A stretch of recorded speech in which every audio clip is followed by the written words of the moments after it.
Assalamualaikum warahmatullahi wabarakatuh. Waalaikumsalam warahmatullahi wabarakatuh.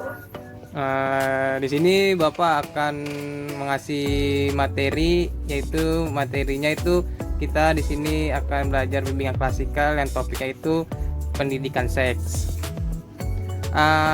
Apa di sini semuanya sehat-sehat saja atau gimana kabarnya? Alhamdulillah sehat Pak. Apakah pada teman-teman sedia untuk mengikuti uh, pembelajaran hari ini dengan Bapak? Iya Pak. Oke, baik. Kepada teman-teman di sini, Bapak akan mempersilahkan teman-teman untuk memperkenalkan dirinya. Kepada teman-teman, Bapak persilahkan. Yuk, kepada siapa dulu yang mau perkenalan? Oke. Di sini Bapak lihat dari Yuli Afriani ya.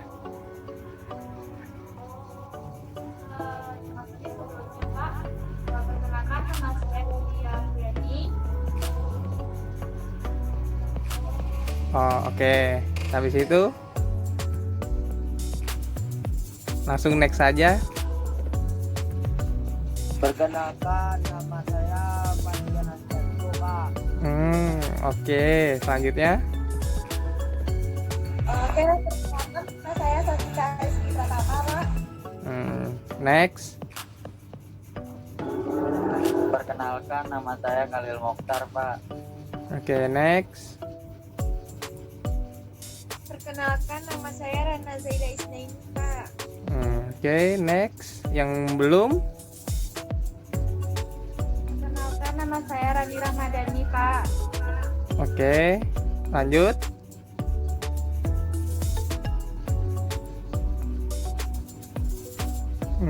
Ada lagi kah yang belum? Yang belum mohon diperkenalkan dirinya.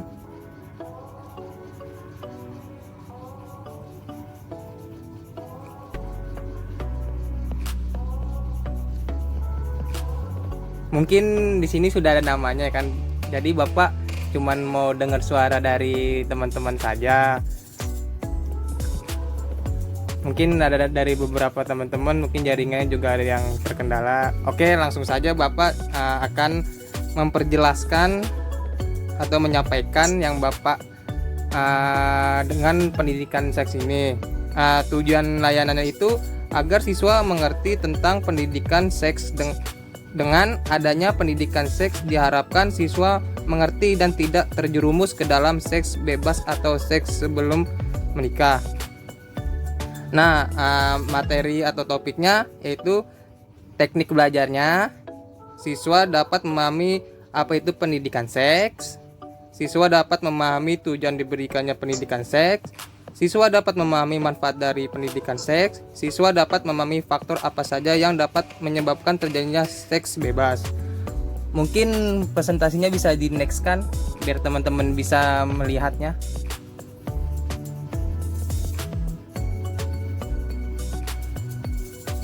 Mohon. Nah, di situ kan sudah ada tuh pendidikan seks. Pengertiannya, pendidikan seks yaitu pendidikan yang memberikan bimbingan, arahan, pengetahuan tentang fungsi organ reproduksi dengan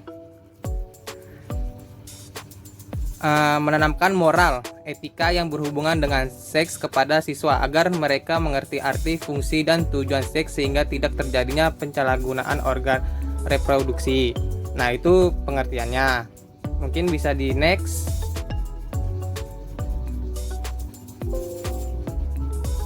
Nah, di sini ada tujuannya. Mungkin dari teman-teman ada yang membacakannya, biar nggak kaku-kaku banget gitu kan. Ada yang ingin membaca? PPT-nya kurang jelas Pak. Oh, kurang jelas ya. Yaudah, mungkin Bapak saja yang akan menjelaskan. Nah, tujuan pendidikan seks itu yaitu pertama, membentuk pengertian tentang perbedaan seks antara pria dan wanita dalam keluarga, pekerjaan, dan seluruh kehidupan yang selalu berubah dan berbeda dalam tiap masyarakat dan kebudayaan. Nah, berarti di sini nih pengertiannya beda-beda. Nah, langsung next aja ya, mempersingkat waktu. 2. Membentuk pengertian tentang peranan seks di dalam kehidupan manusia dan keluarga, hubungan antara seks dan cinta, perasaan seks dalam perkawinan, dan sebagainya. Mengembangkan pengertian diri sendiri sehubungan dengan fungsi dan kebutuhan seks. Di sini pendidikan seks menjadi pendidikan mengenai seksualitas manusia. Dan yang terakhir itu yang keempat, membantu murid dalam mengembangkan kepribadiannya sehingga mampu untuk mengambil keputusan yang bertanggung jawab. Misalnya memilih jodoh, hidup berkeluarga, atau tidak perceraian, kesusilaan, dan dalam seks. Oke, boleh di next PPT-nya.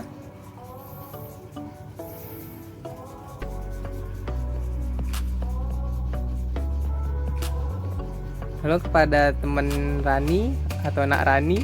Nah, ini manfaat pendidikan seks, yaitu pertama, memberikan pengertian yang memadai tentang perubahan fisik, mental, dan proses kematangan emosional yang berkaitan dengan masalah seksual pada remaja.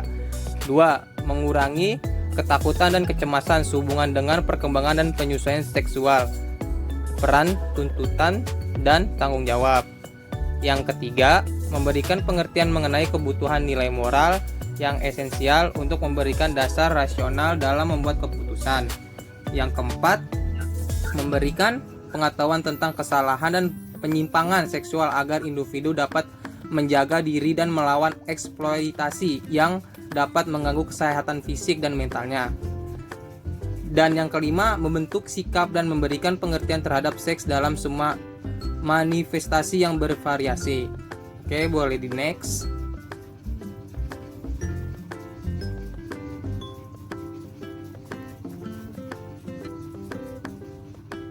Nih, faktor penyebabnya nih, yaitu iman yang rapuh, kurang perhatian dari orang tua, fasilitas yang lengkap, tekanan dari seorang pacar, atau pelampiasan diri. Nah, ini biasanya yang sekarang ini remaja-remaja tuh imannya rapuh, kurang ngaji, apalagi PSBB kayak gini ya kan, di rumah aja.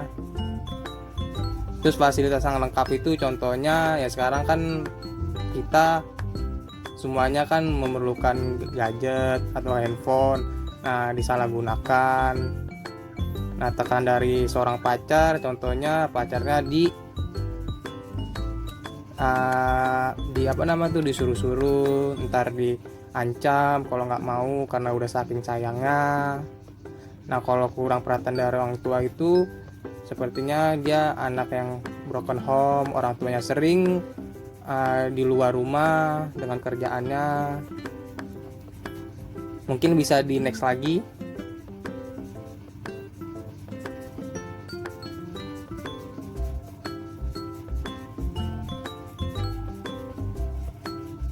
Ya, kepada Rani bisa di next.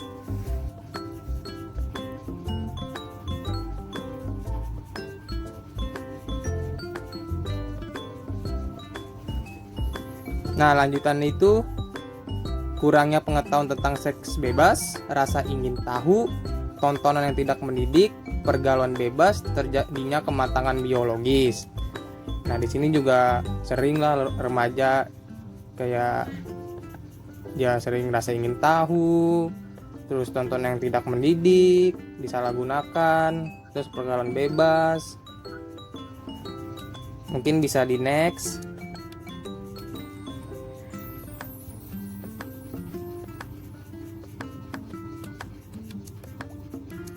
Nah, di sini dampak bahaya dari seks bebas, yaitu pertama, hilangnya kehormatan.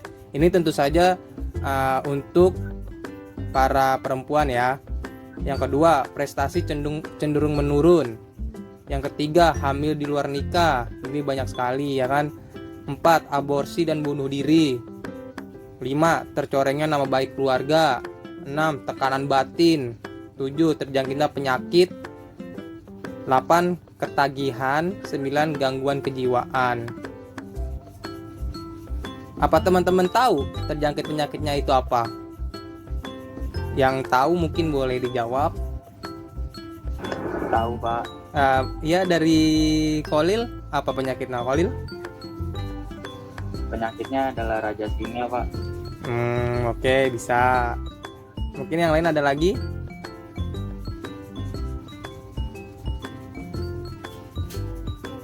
Oh, kalau tidak ada, oke, boleh di next. Terima kasih kepada Khalil Mukhtar.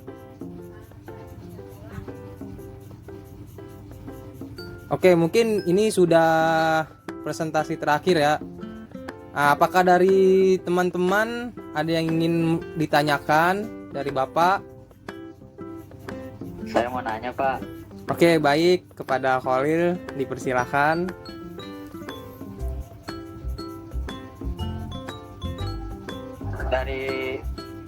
Dari penjelasan Bapak yang udah Bapak jelaskan, lalu dari dampak-dampak yang bisa kita lihat sama-sama kan, ada dampak buruknya. Nah, saya mau tanya nih, sebenarnya sejak kapan sih kalau untuk anak mempelajari tentang seks itu? Oh, kalau kita atau tidak terjerumus ke hal-hal itu, sejak kapan kita harus mengetahui hal-hal itu menurut Bapak? Oke, di sini Bapak akan menjawab ya. Sebenarnya kita mempelajari seks ini harusnya di umur sebelum dia balik, atau kalau yang cewek itu menstruasi. Jadi di sini kita bisa mengarahkan kepada anak-anak kita atau kepada teman-teman kita tentang pendidikan seks ini. Karena kalau tidak tahu bisa disalahgunakan. Jadi yang lebih baik itu sebelum umur 17 tahun. Dan kalau bisa itu secepatnya. Mungkin kalau kan ada tingkatannya kan, masa remaja, dewasa. Mungkin di masa remaja itu, karena dirasa di umur remaja itu, di masa remaja itu biologisnya itu tinggi banget, rasa ingin tahunya tuh tinggi banget. Makanya di usia remaja kita bisa mengasih pendidikan seks ini. Itu dari Bapak. Terus Pak, siapa yang harus berperan terlebih dahulu Pak? Apakah orang tua atau dari anaknya sendiri yang bertanya? Oh, atau harus ada keterbukaan dari kedua belah pihak? Sebenarnya yang berperan paling utama itu keluarga dan orang tua. Karena pendidikan pertama itu kita dapat dari keluarga. Nah, yang kedua itu ya dari sekolahan, lingkungan, atau dari masyarakat. Jadi yang berperan banget itu yang nomor satu dari keluarga. Berarti harus ada keterbukaan antara orang tua dan anak ya Pak ya? Tentu saja. Dan orang tua juga harus mengasih tahu itu. Oke. Apa Khalil sudah cukup jawaban dari Bapak? Cukup Pak, sangat jelas. Terima kasih. Mungkin yang lain ada ditanyakan?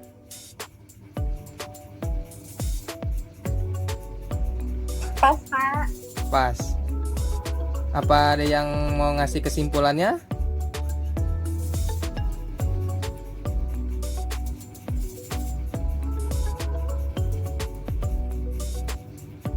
Kalau tidak ada, Bapak akan tutup.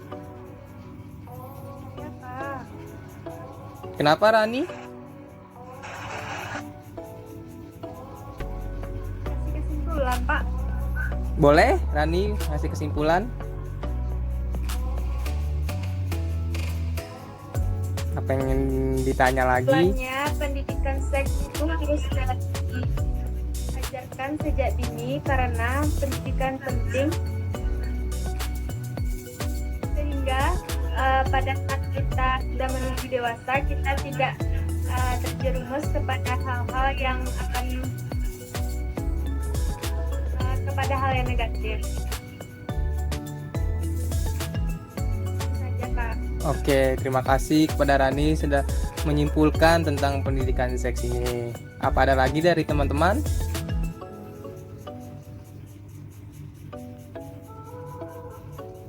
Oke, mungkin pas saja ya. Sebelumnya Bapak berterima kasih kepada teman-teman yang sudah meluangkan waktunya di dalam forum Google Meet ini. Nah, oke Bapak akhiri saja. Mohon maaf bila ada kesalahan dari Bapak atau kurangan dari Bapak. Assalamualaikum warahmatullahi wabarakatuh. Waalaikumsalam warahmatullahi warahmatullahi wabarakatuh. wabarakatuh.